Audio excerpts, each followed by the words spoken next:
జనబేరి news కి స్వాగతం. Bulletin లో ముందుగా హెడ్లైన్స్.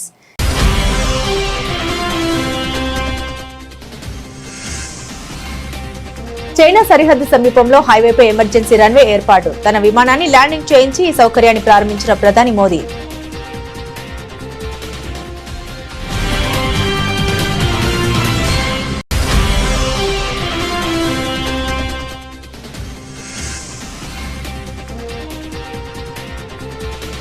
నూతన ప్రధానమంత్రి కార్యాలయం సేవా తీర్థ్ ప్రారంభించిన మోదీ. తొలి రోజే కీలక నిర్ణయాలు.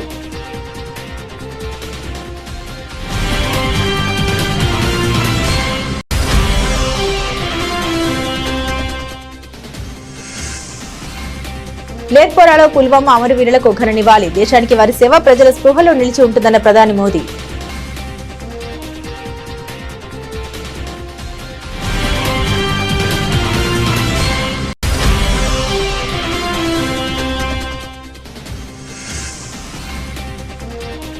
డీకే శివకుమార్ సీఎం కావాలని ఆయన మద్దతుదారుల ఆకాంక్ష. కష్టపడితే ఫలితం తప్పకుండా ఉంటుందని డీకే వ్యాఖ్య.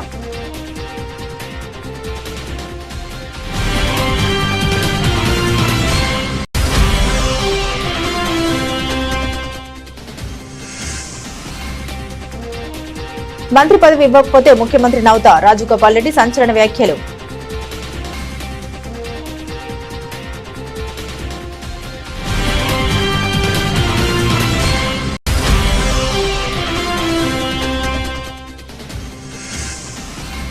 ఏపీ అసెంబ్లీలో 2026-27 వార్షిక బడ్జెట్ ప్రవేశపెట్టిన మంత్రి పయ్యవుల కేశవ్. ఏపీ ప్రజల ఆశల్ని నెరవేర్చే బడ్జెట్ అన్న ఆర్థిక మంత్రి.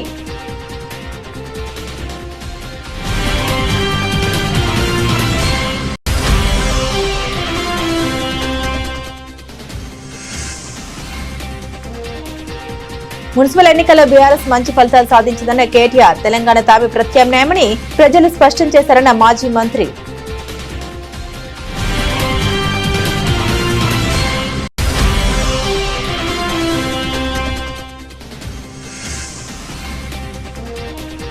రాష్ట్రంలో యథేచ్ఛగా ఇసుక దోపిడీ. గ్రామ గ్రామాన చెక్ పోస్టులు. మండిపడ్డ YSRCP MLA Tatiparthi Chandrasekhar.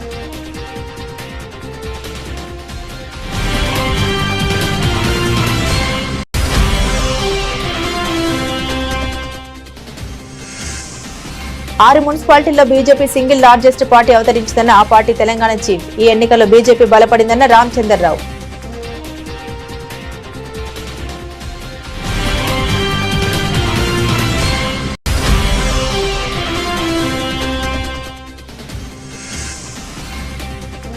Fee reimbursement పై ఎక్కడైనా ఎప్పుడైనా ఆయనతో బహిరంగ చర్చకు సిద్ధం. మంత్రి లోకేష్ కు వైఎస్ఆర్సీపీ ఎమ్మెల్సీ సవాల్.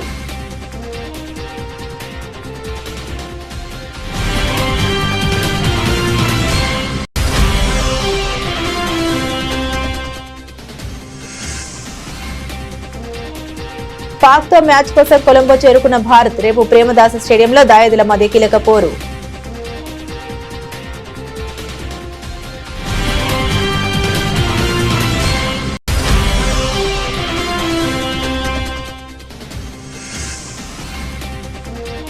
పసిడి ప్రియులకు షాక్. పెరిగిన బంగారం ధరలు.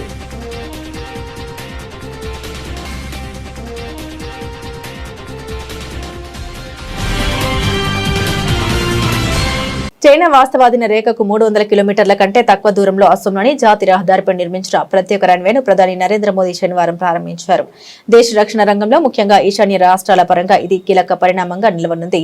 ఈ చారిత్రాత్మక ఘట్టానికి గుర్తుగా ప్రధాని మోదీ ప్రయాణిస్తున్న విమానం సమీపంలోని ఎయిర్ ఫోర్స్ స్టేషన్ లో కాకుండా నేరుగా హైవేపైనే ల్యాండ్ అయింది. అస్సాం ఎగువ ప్రాంతంలోని జాతీయ రహదారి 127పై దిబుగ్రాడ్ మోరన్ మార్గంలో ఈ ఎమర్జెన్సీ ల్యాండింగ్ ఫెసిలిటీ నిర్మించారు. సమీపంలోని చబుబా ఎయిర్ ఫోర్స్ స్టేషన్ లేదా దిబుగ్రాడ్ విమానాశ్రయం వంటివి అత్యవసర పరిస్థితుల్లో అందుబాటులో లేనప్పుడు ఈ హైవే రన్వే భారత వాయుసేనకు ప్రత్యామ్నాయంగా ఉపయోగపడుతుంది. దీనివల్ల సున్నితమైన సరిహద్దు ప్రాంతంలో వేగంగా స్పందించేందుకు వాయుసేనకు మరింత వెసులుబాటు లభిస్తుంది. ఈశాన్యంలో ఇలాంటి సౌకర్యం ఏర్పాటు చేయడం ఇదే మొదటిసారి. సైనిక అవసరాలే కాకుండా అస్సాం తరచూ ఎదుర్కొనే వరదలు, కొండ చర్యలు, విరిగిపడ్డం వంటి విపత్తుల సమయంలో సహాయక చర్యల కోసం కూడా ఈ రన్వే ఎంతగానో ఉపయోగపడుతుంది. రహదారి రన్వే కలయిక భారత వ్యూహాత్మక సంకల్పానికి నిదర్శనమని కేంద్ర మంత్రి జ్యోతిరాదిత్య సింధియా అభివర్ణించారు.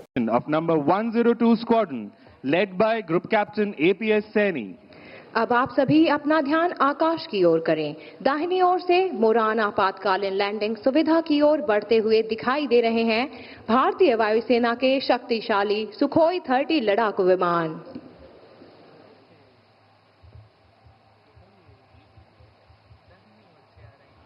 In a short while, the Vic formation will emerge tearing through the clouds.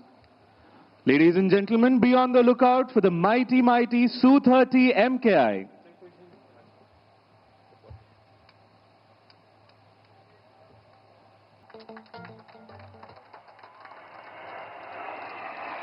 స్వతంత్ర భారతదేశ చరిత్రలో అత్యంత ప్రభావవంతమైన ప్రధానమంత్రి కార్యాలయం చిరునామా తొలిసారి మారింది. ఇన్నేళ్ల తర్వాత ఢిల్లీలో నూతన ప్రధానమంత్రి కార్యాలయం ప్రారంభమైంది. సేవా తీర్థ్ పేరుతో రూపొందిన నూతన ప్రధానమంత్రి కార్యాలయాన్ని ప్రధాని మోదీ ప్రారంభించారు. ఇకపై ప్రధానమంత్రి కార్యాలయానికి సంబంధించిన సేవలన్నీ ఇక్కడ నుండి కొనసాగుతాయి. ఇప్పటి వరకు సేవలందించిన కర్తవ్య భవనం 1-2లను ఇతర మంత్రిత్వ శాఖలకు కేటాయించారు. భారత ప్రభుత్వ పరిపాలనా భవనం కొత్త రూపు సంతరించుకుందని ఈ సందర్భంగా ప్రభుత్వం ప్రకటించింది. కొత్త భవనం ప్రారంభమైన సందర్భంగా ₹100 ప్రత్యేక నాణ్యాన్ని ప్రధాని విడుదల చేశారు. ప్రధాని కార్యాలయం ఆధునికంగా పౌర సేవలకు మరింత అనుకూలంగా ఉండాలని మోదీ ఆలోచనకు అనుగుణంగా నూతన కార్యాలయం నిర్మితమైంది. దేశానికి స్వాతంత్ర్యం లభించిన తర్వాత ప్రధాని కార్యాలయం ఒక చోటు నుండి మరో చోటుకు మారడం ఇదే మొదటిసారి. ఇక సేవా తీర్థులో ప్రధాని కార్యాలయం, సేవా Tirth 1 national security council secretariat, సేవా తీర్థ్ 2 कैबिनेट सेक्रेटेरिएट, సేవా తీర్థ్ 3 పనిచేస్తాయి. विकसित भारत की इस यात्रा में ये बहुत जरूरी है कि भारत गुलामी की मानसिकता से मुक्त होकर आगे बढ़े। दुर्भाग्य है, आजादी के बाद भी हमारे यहां गुलामी के प्रतीकों को ढोया जाता रहा। आप देखिए पहले क्या स्थिति थी। प्रधानमंत्री निवास जहां है उसे रेस कोर्स कहा जाता था। उपराष्ट्रपति के लिए कोई निवास स्थान तय ही नहीं था।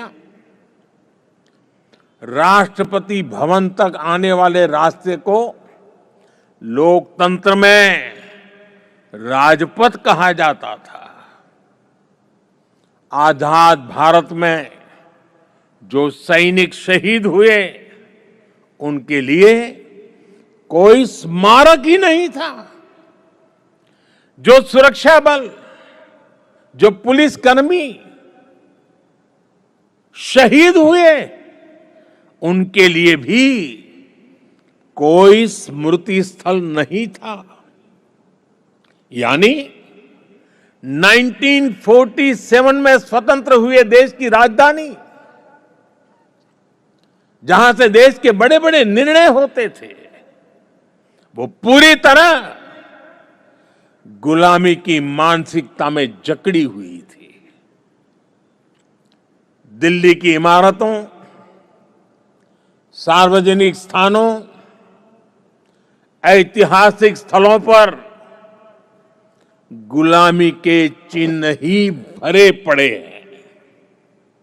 लेकिन साथियों, कहते हैं ना, పుల్వామా జమ్మూ కాశ్మీర్లోని 185 సిఆర్పీఎఫ్ లేత్పోరా బెటాలియన్లో 2019 పుల్వామా దాడిలో అమరులైన 40 మంది సిబ్బందిని గౌరవించేందుకు CRPF director general GP Singh పుష్పగుచ్చాలు ఉంచి నివాళులర్పించారు. వారి త్యాగం దేశం ఎప్పుడూ మరవలేదు అని అన్నారు. మరోవైపు జమ్మూ కాశ్మీర్లోని పుల్వామాలో బలగాలు హై అలర్ట్ ప్రకటించాయి. పుల్వామా ఉగ్రదాడికి నేటితో 7 ఏళ్లు పూర్తయ్యాయి. దీంతో పోలీసులు, సైన్యం అప్రమత్తమైంది. పుల్వామాలో 2019 ఫిబ్రవరి 14న ఉగ్రదాడిలో 40 మంది సిఆర్పీఎఫ్ సిబ్బంది చనిపోయిన విషయం తెలిసిందే. పాకిస్తాన్ కు చెందిన జైష్ ఏ మొహమ్మద్ ఉగ్రవాది సిఆర్పీఎఫ్ కాన్వాయ్ ఆత్మాహుతి దాడి చేశారు. జమ్మూ శ్రీనగర్ జాతీయ రహదారిపై 2500 మందికి పైగా సిబ్బందితో కూడిన 78 వాహనాల కాన్వాయ్పై వెళ్తుండగా ఈ ఘటన చోటు చేసుకుంది. దీంతో ప్రతి ఏడాది అమరవీరులను స్మరించుకోవడానికి, వారి త్యాగాన్ని గౌరవించడానికి ఫిబ్రవరి 14ను బ్లాక్ డేగా పాటిస్తూ పుల్వామా అమరులకు ప్రధానమంత్రి నరేంద్ర మోదీ శనివారం నివాళులర్పించారు. దేశానికి వారి సేవ ప్రజల స్పృహలో నిలిచి ఉంటుందన్నారు. వారి అంకిత భావం, సంకల్పం దేశ సేవ శాశ్వతంగా నిలిచిపోతాయన్నారు. बेहतर सीआरपीएफ परिवार के लिए अत्यंत भावनात्मक क्षण है। आज ही के दिन 2019 में हमने अपने 40 बहादुरों को खोया था। आज हम यहाँ पर उसी स्थान के निकट उन सभी को श्रद्धांजलि देने के लिए एकत्रित हुए हैं।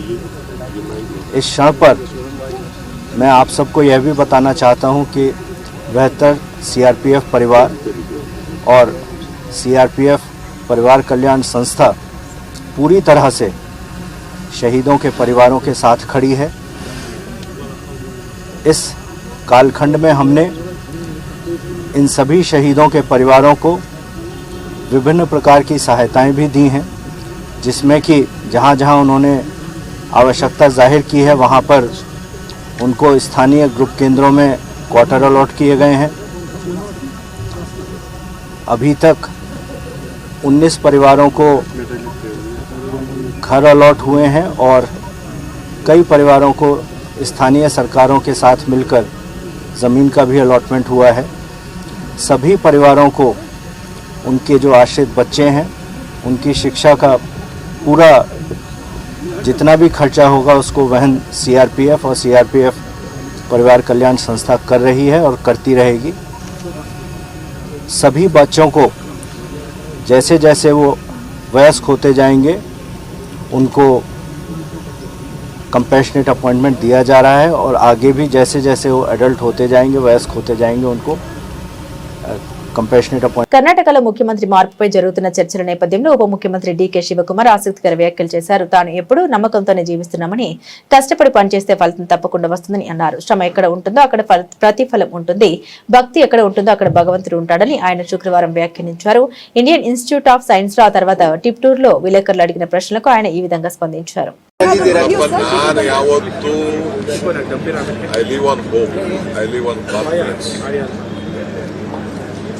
ಶ್ರಮಕ್ಕೆ ಫಲ ಯಾವತ್ತೂ ಎಲ್ಲರಿಗೂ ಇರ್ತದೆ, ನಿಮಗೂ ಇರ್ತದೆ, ನನಗೂ ಇರ್ತದೆ, ಎಲ್ಲರಿಗೂ ಇರ್ತದೆ. ಸೊ ಎಲ್ಲಿ ಶ್ರಮ ಇದೆಯೋ ಅಲ್ಲಿ ಫಲ ಇದೆ, ಎಲ್ಲಿ ಭಕ್ತಿ ಇದೆಯೋ ಅಲ್ಲಿ ಭಗವಂತ ಇದೆ. ಶೀಘ್ರದಲ್ಲೇ ಅಂತ ಮಾತಾಡೋಣ. చౌటపల్లి మున్సిపాలిటీలో కాంగ్రెస్ పార్టీ విజయం సాధించింది. దాంతో కాంగ్రెస్ శ్రేణులు విజయోత్సవ ర్యాలీ నిర్వహించాయి. ఈ ర్యాలీలో పాల్గొన్న ఆ పార్టీ ఎమ్మెల్యే కోమటిరెడ్డి రాజగోపాల్ రెడ్డి సంచలన వ్యాఖ్యలు చేశారు. ఇచ్చిన మాట ప్రకారం తనకు మంత్రి పదవి ఇస్తే సరేనని, లేదంటే డైరెక్ట్ గా ముఖ్యమంత్రిని అవుతామని అన్నారు. తనకు మర్యాదగా మంత్రి పదవి ఇవ్వాలని, లేదంటే తాను ఎలాకుంటామని రాజగోపాల్ రెడ్డి తెలిపారు. టైం వస్తే ముఖ్యమంత్రిని కూడా అవుతామని వ్యాఖ్యానించారు. అప్పుడు మునుగోడు నియోజకవర్గాన్ని మీరు చూసుకోండి, తెలంగాణ రాష్ట్రాన్ని నేను చూసుకుంటానని కాంగ్రెస్ శ్రేణుల్ని ఉద్దేశించి ఆయన తెలిపారు. రాజగోపాల్ రెడ్డి మాటలకు వారంతా కేరింతలు కొట్టారు. రాబోయే రోజుల్లో మీ ఆశీర్వాదంతో తప్పకుండా మనకు మంచి పదవి వస్తుంది. ఆ పదవి మీకోసం వస్తుంది, నా కోసం.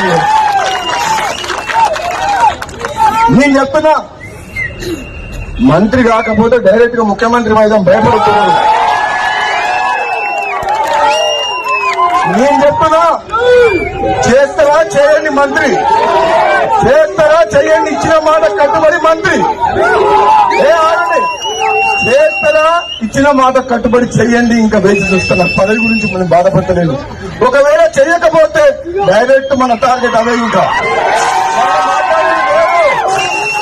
మీరు ఏం చేయాలంటే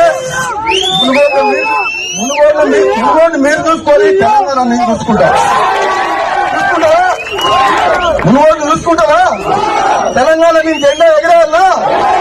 సమయం వచ్చినప్పుడు అది కూడా టైం వస్తుంది. మీ అందరి అభిమానానికి, మీ ప్రేమకు, నా తమ్ముళ్ళు నా మీద చూపించే ప్రేమకు నిజంగా జన్మ జన్మలకు రుణపడి ఉంటా అని చెప్పి తెలియజేస్తూ సెలవు తీసుకున్నా. Thank you. జై కాంగ్రెస్. 2026-27 వార్షిక బడ్జెట్ ను ఆర్థిక మంత్రి పయ్యావుల కేశవ్ ఏపీ అసెంబ్లీలో ప్రవేశపెట్టారు. వరుసగా మూడోసారి బడ్జెట్ ను ప్రవేశపెట్టడం తన అదృష్టమని అన్నారు. స్వర్ణాంధ్ర లక్ష్యానికి అనుగుణంగా బడ్జెట్ రూపొందించినట్లు తెలిపారు. తమ దృష్టిలో బడ్జెట్ అంటే కేవలం పద్దుల ప్రకటన కాదని, రాయలసీమ రైతుల కలల్ని సాకారం చేసేదే బడ్జెట్ అన్నారు. కుటుంబాన్ని నడిపిస్తున్న గృహిణికి భరోసా ఇచ్చేదే బడ్జెట్ అని చెప్పుకొచ్చారు. రాష్ట్ర అభివృద్ధి సంక్షేమం జోడెద్దుల బడిలో పరుగులు పెట్టించాలనే సంకల్పం తమది అని స్పష్టం చేశారు. వ్యవసాయం, పశు సంవర్ధక, ఉద్యానవనం, మత్స్య సహకార రంగాలు. వ్యవసాయం గాడి తప్పితే మిగతా ఏ రంగానికి సక్రమంగా నడిచే అవకాశం ఉండదు అన్న ఎంఎస్ స్వామినాథన్ గారి సూక్తిని గుర్తు చేస్తున్నాను అధ్యక్ష. రైతులే సమాజానికి మూల స్తంభాలు. వారు పండించే ఆహారమే ప్రతి కుటుంబానికి మూలాధారం. అందువల్ల రైతుల సంక్షేమమే మా ప్రభుత్వానికి అత్యున్నత ప్రాధాన్యం. అన్నదాత సుఖీభవ, పిఎం కిసాన్ పథకం కింద 2025-26 ఆర్థిక సంవత్సరంలో 46.86 లక్షల రైతు కుటుంబాలకు 20,000 రూపాయలు చొప్పున పెంచిన ఆర్థిక సహాయాన్ని అందిస్తూ మొత్తం 6,600 కోట్లను విడుదల చేశాం. కొత్తగా అమలు చేసిన జీఎస్టీ 2.0 సంస్కరణల ద్వారా వ్యవసాయం మరియు అనుబంధ రంగాలకు సంబంధించిన ఉత్పత్తులు, వ్యవసాయ పరికరాలు, ట్రాక్టర్లపై పన్నుల భారం గణనీయంగా తగ్గించబడింది. దీనివల్ల రైతులకు ప్రత్యక్షంగా లాభం చేకూరుతుంది. పశు సంపదకు పొంచి ఉన్న ఆరోగ్యపరమైనటువంటి ప్రమాదాలను తగ్గించే దిశగా పశు బీమా పథకం అమలుకు మేము నిరంతరం ప్రాధాన్యత ఇస్తున్నాం. పశు సేవలను మరింత బలోపేతం చేయడానికి కొత్త పశు వైద్య భవనాల నిర్మాణానికి 20 కోట్లను కేటాయిస్తూ మౌలిక వసతులను విస్తరిస్తున్నాం. అలాగే బడ్జెట్ లో ప్రత్యేకంగా ప్రస్తావించకపోయినా మా సంకల్పం ఎంత స్పష్టమో చెప్పడానికి నిదర్శనం మత్స్యకార సేవలో పథకం అమలు. ఈ పథకం ద్వారా ఆర్థిక సహాయాన్ని 10,000 నుండి 20,000కు పెంచాం. దీని ద్వారా 1,20,000 మంది మత్స్యకార కుటుంబాలు లాభపడుతున్నాయి. రాష్ట్రంలో జరిగిన మున్సిపల్ ఎన్నికల్లో బీఆర్ఎస్ మంచి ఫలితాలు సాధించిందని బీఆర్ఎస్ వర్కింగ్ ప్రెసిడెంట్ కేటీఆర్ అన్నారు. గత ఏడాది చివరిలో జరిగిన పంచాయతీ ఇప్పుడు జరిగిన మున్సిపల్ ఎన్నికల్లో మంచి ఫలితాలు రాబట్టామని అన్నారు. పంచాయతీ ఎన్నికల్లో 4,000కు పైగా స్థానాలు గెలుచుకున్నామని, ఇప్పుడు 2,500 మున్సిపల్ వార్డుల్లో 750 వరకు గెలుచుకుంటున్నామని అన్నారు. మొత్తంగా 30% పైగా సీట్లు గెలిచామని తెలిపారు. 116 మున్సిపాలిటీల్లో తాము సొంతంగా 15 నుండి 16 గెలుచుకున్నామని కేటీఆర్ వెల్లడించారు. బీఆర్ఎస్ కార్యకర్తలు, నాయకులు ఈ ఎన్నికల కోసం వీరోచిత పోరాటం చేశారని ప్రశంసించారు. ప్రజలు కూడా ధైర్యంగా బయటకు వచ్చి ఓటేశారని, కానీ కాంగ్రెస్ పార్టీ మోసంతో ఎక్కువ స్థానాలు గెలుచుకుంటుందని తెలిపారు. మున్సిపాలిటీలు మరియు కార్పొరేషన్లలో, పట్టణాల్లో జరిగిన ఎన్నికల్లో చాలా వీరోచితంగా, చాలా బ్రహ్మాండంగా మరి పోరాటం చేసిన మా బీఆర్ఎస్ పార్టీ నాయకులకు, కార్యకర్తలకు పేరు పేరున సోషల్ మీడియాలో కూడా బ్రహ్మాండంగా పార్టీకి మద్దతుగా అండగా నిలబడ్డ మా తమ్ముళ్ళకి, మా చెల్లెలకి అందరికీ పేరు పేరున వారికి హృదయపూర్వకంగా ధన్యవాదాలు తెలియజేస్తూ, మరి రాష్ట్ర వ్యాప్తంగా నిజానికి అధికార పార్టీ ఎన్ని రకాలుగా ఈ ఎన్నికల్లో సామధాన భేద దండోపాయాలు ప్రయోగించే ప్రయత్నం చేసినా వారు స్పష్టంగా ప్రజల మనసు గెలుచుకోవడంలో విఫలమైనారు అని చెప్పుకోక తప్పదు. మరి సాధారణంగా ఎన్నికలు, మీరు ముఖ్యంగా పంచాయతీ ఎన్నికలు కానీ మున్సిపల్ ఎన్నికలు కానీ చూస్తే అధికారంలో ఉన్న పార్టీకి ముఖ్యంగా ఇంకో 2-3 ఏళ్ళు ఉండే అవకాశం ఉన్నప్పుడు, అధికారంలో కొనసాగే అవకాశం ఉన్నప్పుడు, మరి ఇది అధికార మార్పిడి కోసం జరిగేది కాదు కదా అనే ఆలోచన ఈ మధ్యన దేశవ్యాప్తంగా ప్రజల్లో కనబడుతూ ఉన్నది. కానీ దానికి భిన్నంగా తెలంగాణలో మీరు చూసినట్టయితే మొన్న పంచాయతీ ఎన్నికల్లో 2 ఏళ్ళు తిరగకముందే కాంగ్రెస్ పార్టీకి ప్రజలు బుద్ధి చెప్తూ దాదాపు 40% గ్రామ పంచాయతీలు బీఆర్ఎస్ పార్టీ కట్టబెట్టారు.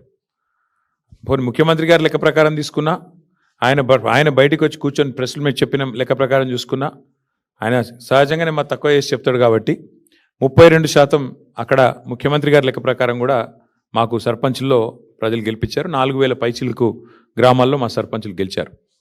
అట్లాగే ఈరోజు మున్సిపల్ ఫలితాలు చూస్తే కూడా డెఫినెట్గా గతంలో ఎవరెవరైతే ఏదేదో మాట్లాడినారో వారందరూ నోళ్ళు మూతలు పడే విధంగా ఇవాళ మరి మెరుగైన ఫలితాలే సాధించాము. ఓవరాల్గా చూసుకున్నట్టయితే నాకున్న ఇన్ఫర్మేషన్ మేరకు 2,500 శాసనసభలో గవర్నర్ ప్రసంగానికి ధన్యవాద తీర్మానంపై సీఎం చంద్రబాబు మాట్లాడిన మాటలు ఆశ్చర్యాన్ని కలిగిస్తున్నాయని వైసీపీ ఎమ్మెల్యే తాటిపర్తి చంద్రశేఖర్ అన్నారు. ఒకవైపు కూటమి పాలనలో రాష్ట్ర పతనం వైపు అడుగులు వేస్తుంటే ఆయన మాత్రం పునర్నిర్మాణం అంటున్నారని విమర్శించారు. అవినీతి అక్రమాలు రాష్ట్ర వ్యాప్తంగా పేర్చెగిపోతుంటే అభివృద్ధి ఆకాంక్షలంటూ మాయమాటలు చెబుతున్నారని, 3 బడ్జెట్లు ప్రవేశపెట్టిన తర్వాత కూడా రాష్ట్రానికి చేసిన అభివృద్ధి ఏమిటంటే చేస్తున్నాం, చూస్తున్నాం, తెస్తున్నామన్న మాటలే ఇంకా వినిపిస్తున్నాయని ఎద్దేవా చేశారు.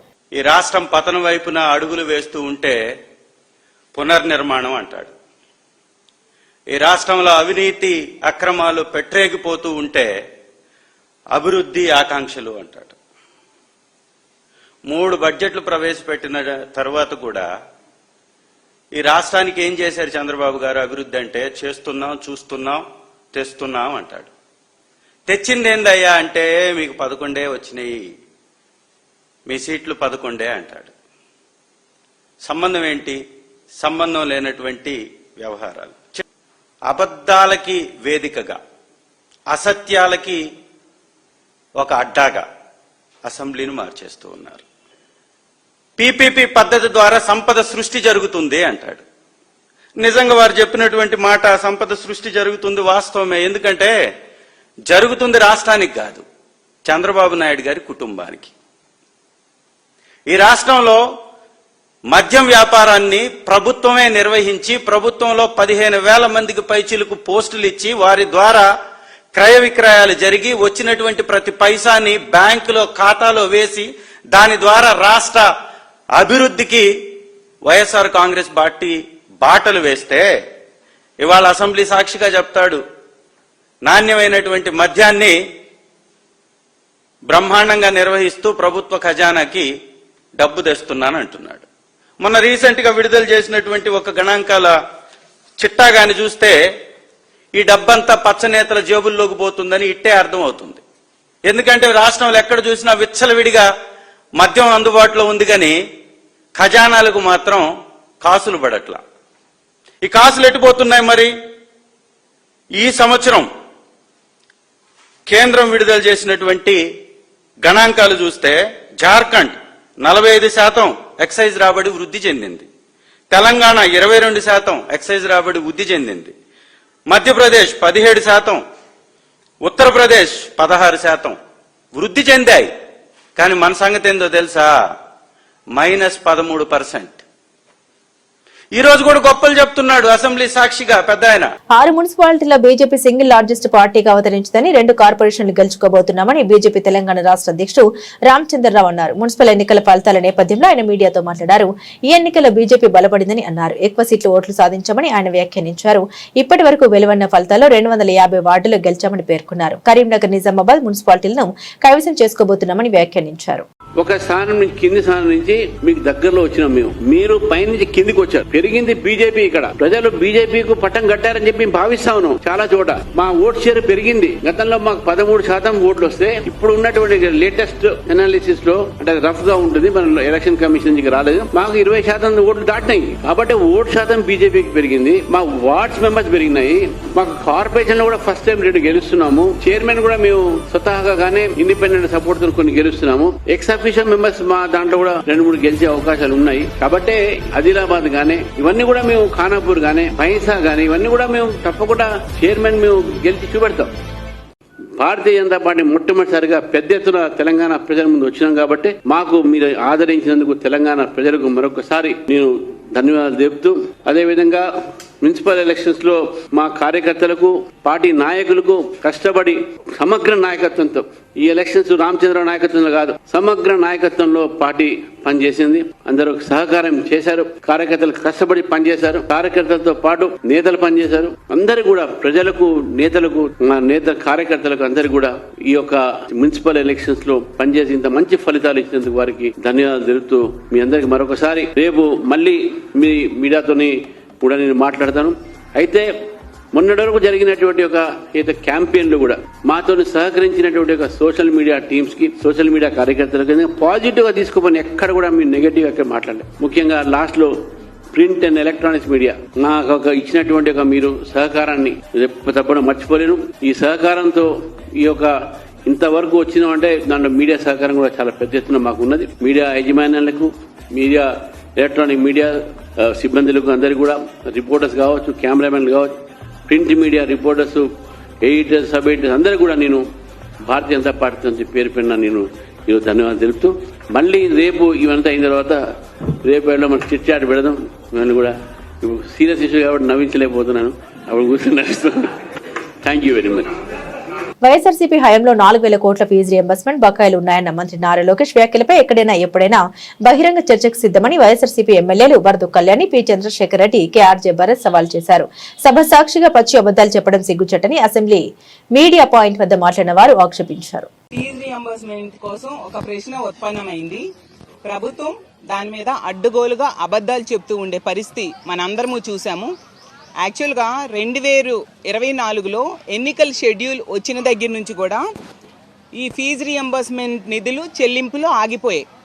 అంతకుముందు 2023 డిసెంబర్ వరకు కూడా మా జగనన్న ప్రభుత్వం పూర్తిగా ఫీజు రియంబర్స్మెంట్ బకాయిల్ని చెల్లించడం మనందరము చూసాం.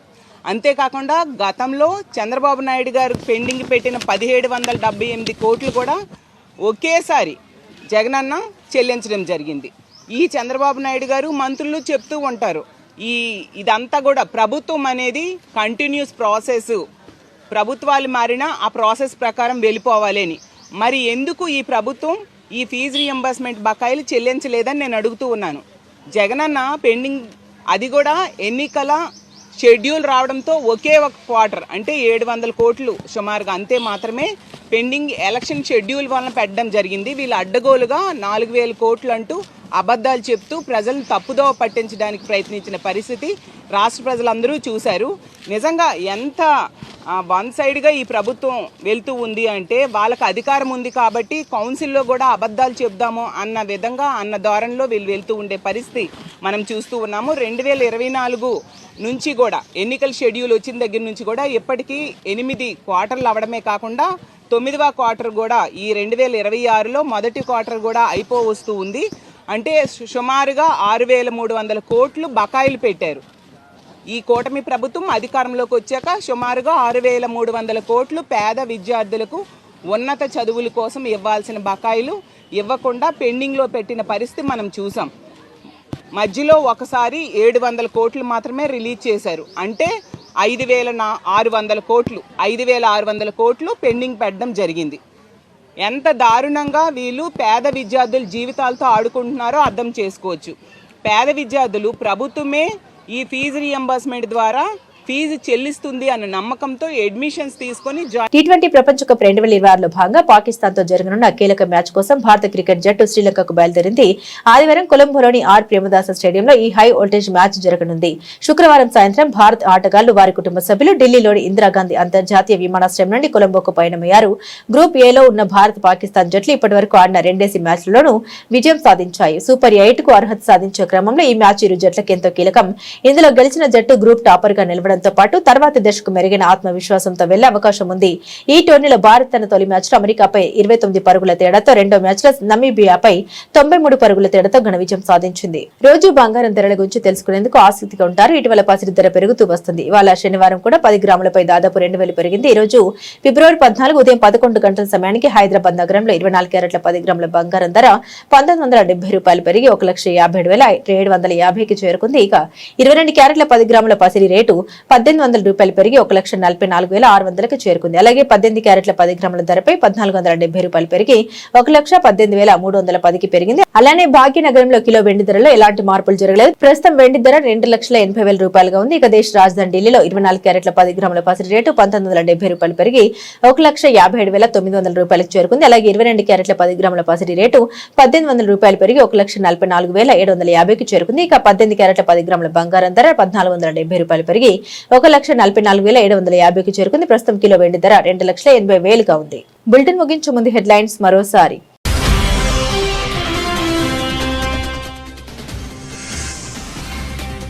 చైనా సరిహద్దు సమీపంలో హైవేపై ఎమర్జెన్సీ రన్వే ఏర్పాటు. తన విమానాన్ని ల్యాండింగ్ చేయించి ఈ సౌకర్యాన్ని ప్రారంభించిన ప్రధాని మోదీ.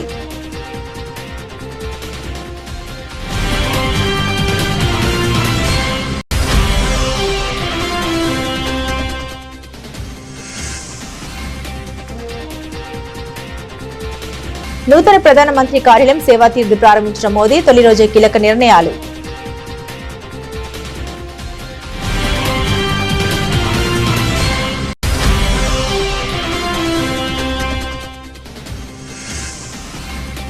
లేత్పోరాలో పుల్వామా అమరవీరులకు ఘన నివాళి. దేశానికి వారి సేవ ప్రజల స్పృహలో నిలిచి ఉంటుందన్న ప్రధాని మోదీ.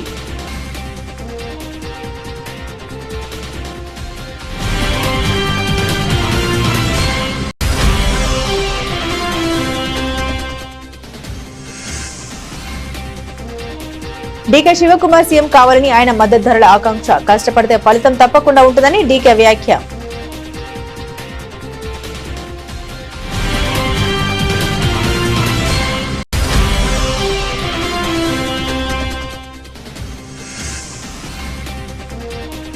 మంత్రి పదవి ఇవ్వకపోతే ముఖ్యమంత్రి నౌతా. రాజగోపాల్ రెడ్డి సంచలన వ్యాఖ్యలు.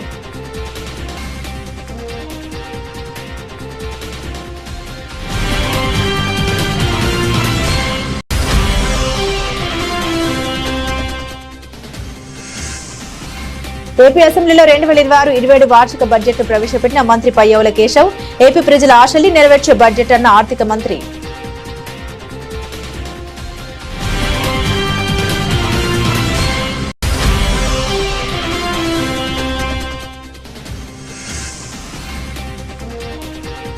మున్సిపల్ ఎన్నికల్లో బీఆర్ఎస్ మంచి ఫలితాలు సాధించిందన్న కేటీఆర్, తెలంగాణ తావి ప్రత్యామ్నాయమని ప్రజలు స్పష్టం చేశారన్న మాజీ మంత్రి.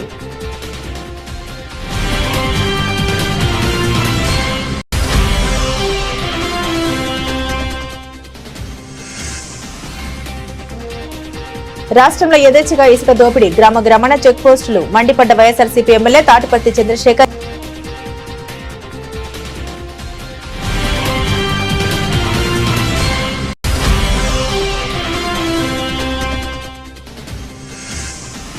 ఆరు మున్సిపాలిటీల్లో బీజేపీ సింగిల్ లార్జెస్ట్ పార్టీ అవతరించిందన్న ఆ పార్టీ తెలంగాణ చీఫ్. ఈ ఎన్నికల్లో బీజేపీ బలపడిందన్న రామచంద్రరావు.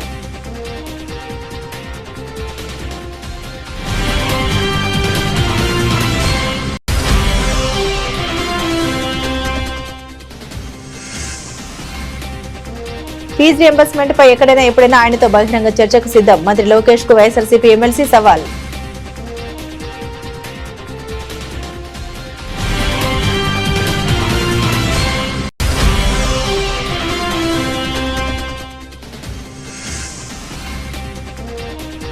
పాక్ తో మ్యాచ్ కోసం కొలంబో చేరుకున్న భారత్. రేపు ప్రేమదాస స్టేడియంలో దాయాదుల మధ్య కీలక పోరు.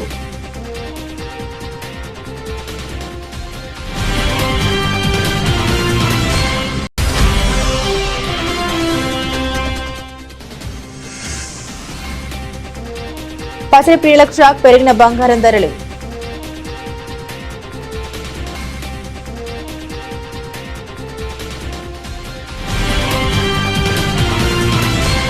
ఇవి బులెటిన్లోని విశేషాలు. తిరిగి మరో బులెటిన్తో మళ్ళీ కలుసుకుందాం. అంతవరకు సెలవు. నమస్కారం.